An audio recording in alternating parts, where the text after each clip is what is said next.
how Bible college led me to Islam. As a teenager, I genuinely wanted to be a pastor. I dreamed of having my own church, so after high school, I enrolled in Bible college to study counseling and theology.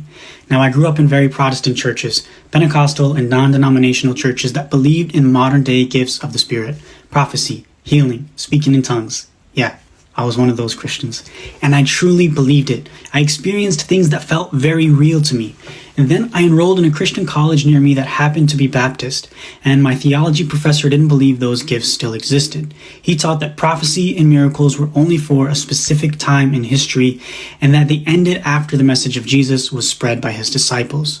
And that forced me to question something huge. My pastor at the time claimed to be a prophet. He said he had visions and heard the voice of God, and he became like a spiritual father to me. He had major influence over my life and my decisions. So suddenly, I was stuck between my personal experiences and what I was being taught academically. So I prayed to God to guide me to the truth, and for the first time, I was really forced to evaluate everything I believed in. And then something else happened. I took a world religions class. The goal was to teach us about other religions so we could win souls for Christ.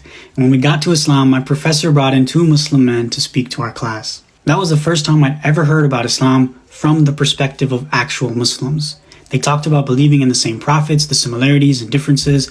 One of them said he owned a Bible and that he treated it with the same respect as the Quran, never placing it on the floor, never putting anything on top of it or bringing it in the bathroom. He said they respect all religions and they shouldn't even kill a fly without a valid reason. Now, I was a white American kid. I found religion on my own at 10 years old, and there was no religion in my home. So everything I thought I knew about Islam came from school, the news, or people around me.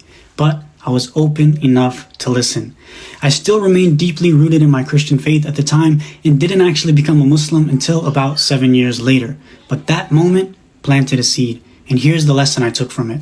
Challenge your beliefs, especially the ones you have an emotional attachment to.